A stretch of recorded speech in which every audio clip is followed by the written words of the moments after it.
So to replace the battery, the most difficult problem with these vehicles is access, and the first part of the process is to remove the air filter and airbox to improve that access.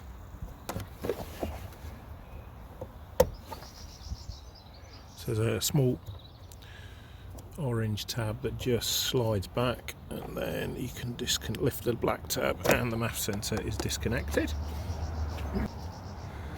So we're just going to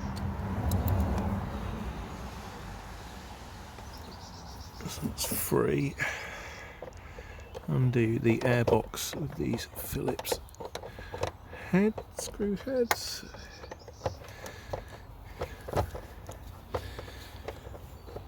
So there's all around the top of the airbox there are these Phillips. They don't need to come out all the way.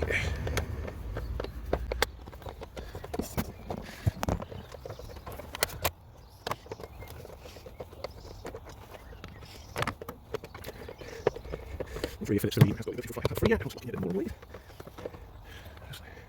Free those off.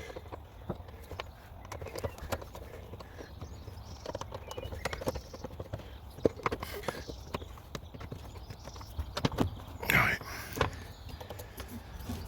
And we're just gonna, I think we'll take that clip off. There we go, just loosen that.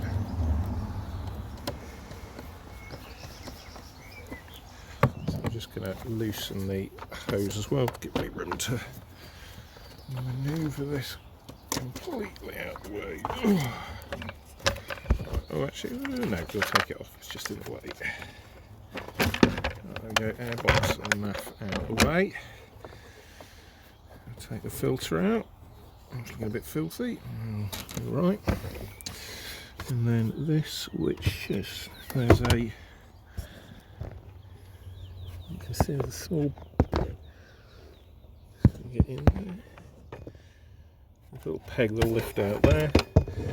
And at the bottom it should just slide out, he says, seamlessly.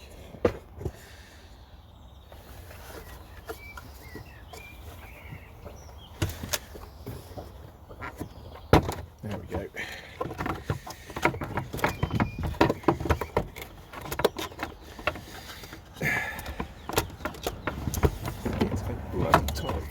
There we go. So on that side there's just that small tab that pulls out.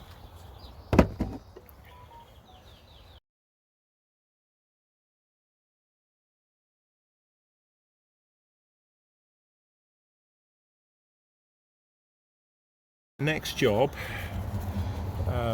is to remove the battery controller.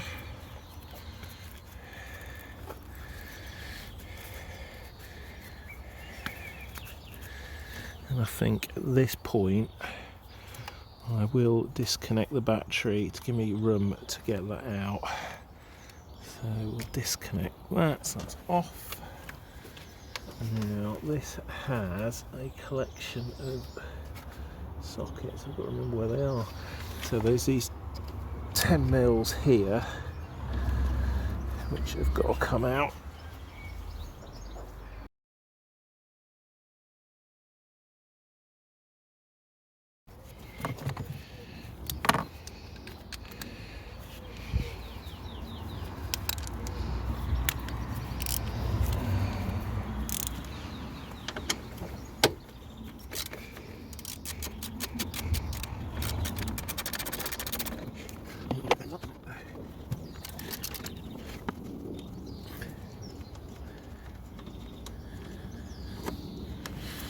Just see at the front of the beach, but there's a 10 mil there, and there's a 10 mil there.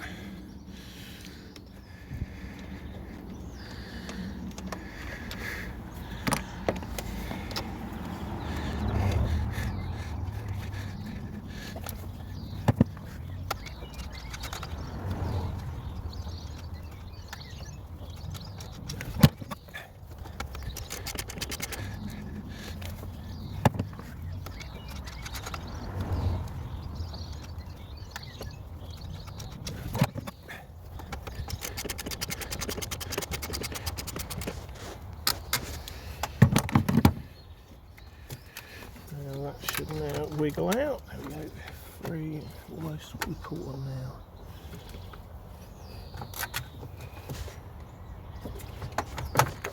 There you go. So at the far side of that, there's that little, show it, see that? There's a little tab at the bottom there which just slides in. That gives that enough room to flex out and hopefully get the battery. Let's tuck that out of the way. So that's the BGPMA, which I'm hoping isn't the cause of the failure, because that is a common failure on these PSA vehicles. Now we've got that out, there is a 10mm there and another 10mm there. So get those out.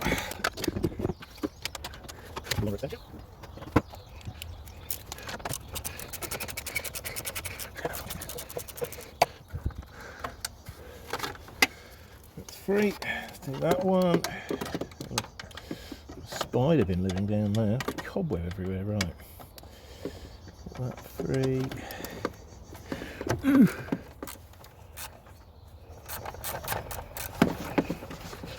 Spin that one off.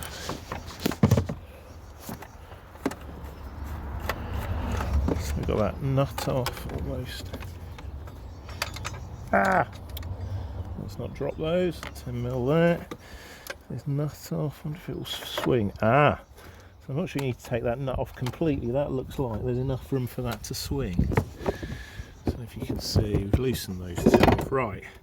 So the next bit to get the battery off is take this strap off. Now it's actually 2p. It's not. These bolts don't have to come off. There's actually. So I'm just going to reshoot this bit because the camera stopped. Just so you know what it is. So you need to take the top strap off the battery. So it's a Torx 30 to get out of the battery terminal. Sorry, the light jump start terminal. Just loosen it off. There we go.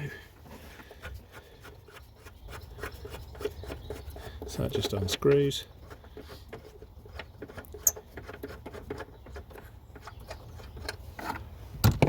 And at this end there's a little tab. So you just have to lift that up and that will slide towards you. And that's the battery top strap, so that literally just slides in and out. There we go. Let's get it back in, just slide it back in and screw that back on. So all the way in there now. Got that terminal off, which is the 10mm on there. You probably need the double extension to get under the scuttle. Hopefully that battery will just lift out. He says. Hopefully you just have to move the camera so I don't lose it while we try and get this thing out.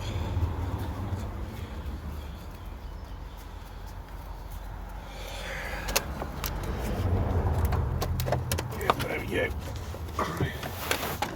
There's just enough room to get it out. Oh, look at that.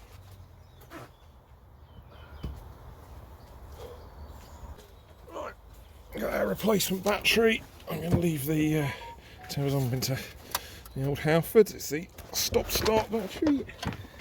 I'm not upgrading to an AGM. I'm just keeping it standard. It was expensive enough as it was. Right, got that in. Move that little clamp back. Perfect. So, got it back under the clamp. That nut doesn't have to come all the way off. It just has to be slackened. And then that's back in there. We can bolt that back down. The 10mm so it don't wobble about. Also need smaller hands. Go in. There's it gone.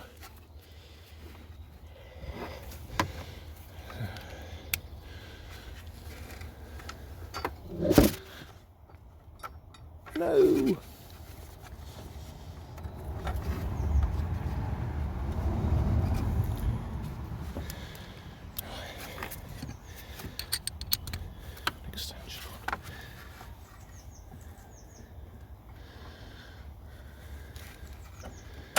There we go, right. Perfect, got that in.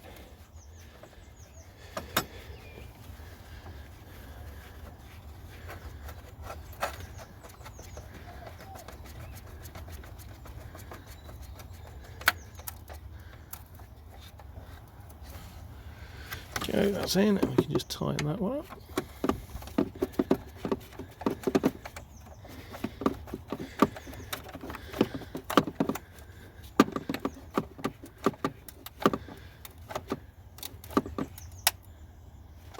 go, lovely. Right, we'll get that, the negative terminal back on. Let's take the protector off, there we go. And it on with the negative. Ow! Double extension. Just to do that.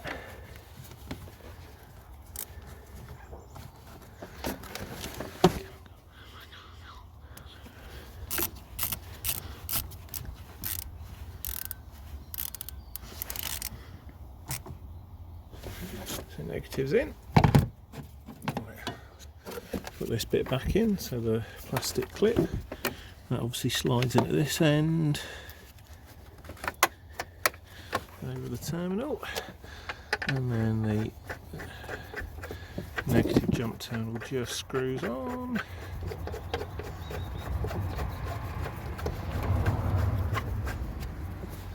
Need the Torx 30, and we'll just get the just nip that up. It's not going anywhere. Right. And I'll put the two, these two 10mm that hold the battery management module in at the base. So let's just lift that one out of the way for a sec. So there's a 10mm there, and there's a 10mm under a rubber cover there. So I'll do this one first because I can reach more easily. There we go.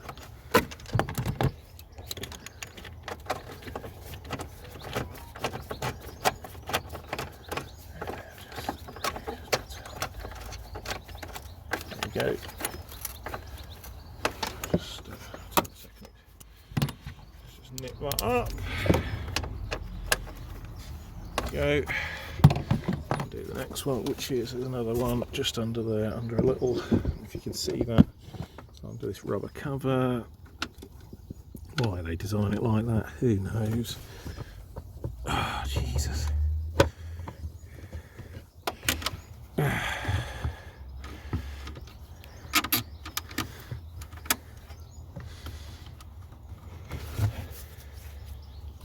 Screw that in, he says confidently. Bend the cover back. Might be, with hindsight, might be better with a freeway of a sec.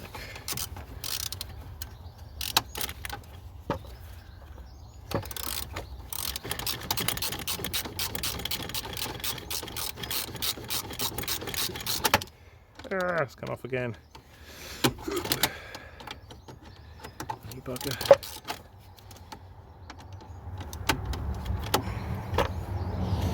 Let's get a little out.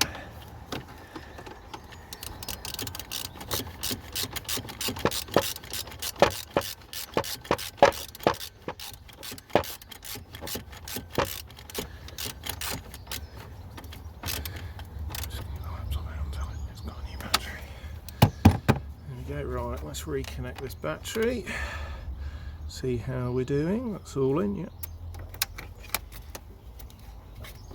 Oh, is that a difference on this terminal? There we go, locked up, lovely. Right, just the airbox to put back.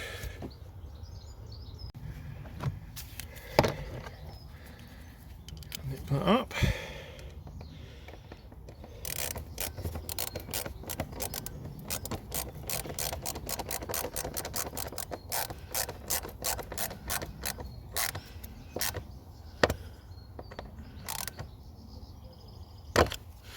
Airbox on. Oops. Right, all reconnected. Negative on. That's on. That's on. That's all clamped. Right. Let's do the fun part now. Let's go and code it.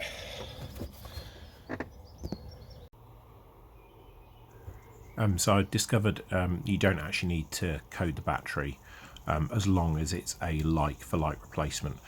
If you change it to an AGM battery, it'll need coding. If it's different capacity, it'll need coding. There's only a couple of options in the menus for that. I do go on and show that. If you're just changing the battery, I'd stop watching the video now. You might find the battery charge warning caption stays up. Apparently it needs a few cycles for that to clear, and indeed I had that even going and plugging this in. It said that until we drove it a bit. Anyway, thank you very much for watching. Hopefully that has been helpful.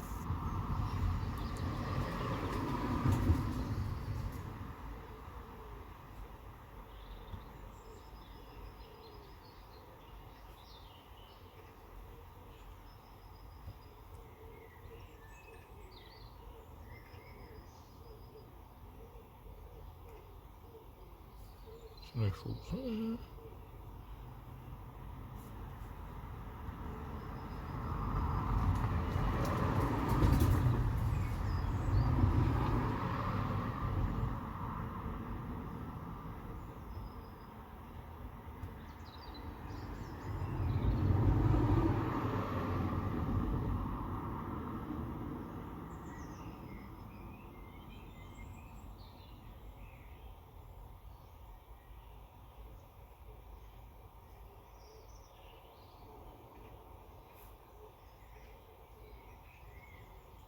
So I've got the correct battery, that's the 70 amp hour, is a service L3. What have we got? So that's a smaller capacity battery, the L2. And reinforced cycle fluid, those are the standard stop-start batteries. There are others if you, it gives you down there what they are, so sealed lead acid with stop-start, liquid without stop-start, this has stop-start, gel, which doesn't look like it's an option actually on this one. Anyway, we've got the stand, we haven't changed anything, so that's that. So there we go, and looks like we're done. So I'm not sure I actually need to reconfigure that. Let's go back again.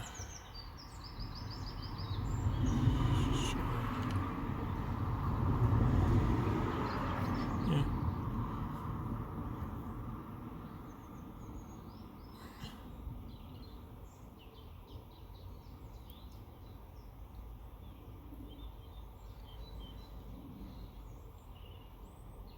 Yeah. Right, let's get out of this.